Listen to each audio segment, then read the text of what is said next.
Welcome back, dear viewers. We are discussing Plus 2 Biology chapter number 15, that is biodiversity and conservation. Today we will discuss about the causes of biodiversity losses. Biodiversity losses के क्या कारण हैं, इनके बारे में आज हम चर्चा करेंगे. So the accelerated rates of species extinction that the world is facing now are largely due to human activities. जैसे कि हमने पहले भी देखा था, जो anthropological extinction है, that is the main reason of extinction, or that is the main threat to biodiversity. So there are four major causes. The evil quartet, इसको evil quartet बोलते हैं. सबसे पहले इसमें habitat loss and fragmentation. Habitat loss means habitat का मतलब होता है place of living of an organism. So this is the most important cause driving animals and plants to extinction.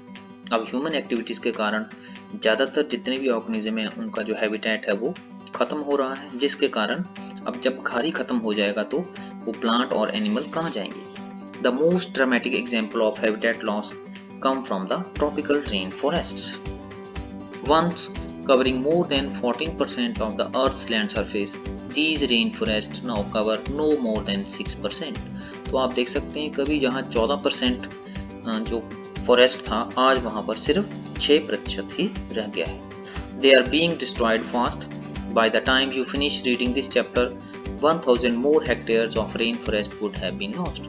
तो इतनी तेजी से इनका विनाश हो रहा है कि जैसे उदाहरण के बोलेगा कि जब तक आप ये चैप्टर पूरा करेंगे तब तक 1000 हेक्टेयर जो है रेन फॉरेस्ट की वो लॉस्ट हो जाएगी.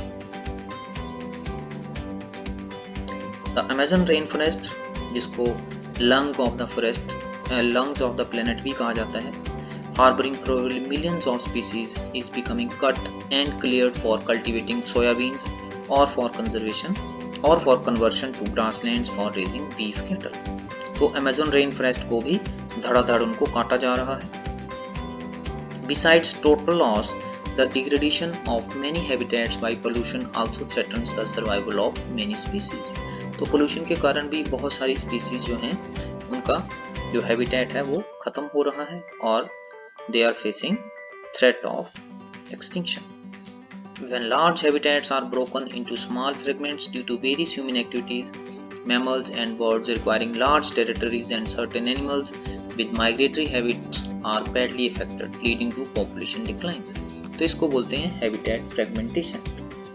Means जब ह्यूमन एक्टिविटी के कारण जो बहुत बड़े बड़े हैबिटेट हैं उनकी फ्रेगमेंट्स कर दी जाती हैं, तो उसके कारण भी बहुत सारी स्पीसीज का जो बायोडाइवर्सिटी का जो लॉस होता है. Next is over exploitation. Humans have always dependent on nature for food and shelter. ये हमें मालूम है कि जो ह्यूमंस हैं वो हमेशा फूड और शेल्टर के लिए नेचर पर ही डिपेंडेंट हैं. But when need turns to breed, it leads to over exploitation of natural resources. तो जब जरूरत लालच में कन्वर्ट हो जाती है, उसके चलते क्या होता है फिर, that leads to the over exploitation of natural resources. Many species extinction in the last 500 years, steelers, sea cow, passenger pigeon, were due to over exploitation by humans. Presently, many marine fish populations around the world are over harvested, endangering the continued existence of some commercially important species. Next one is alien species invasion.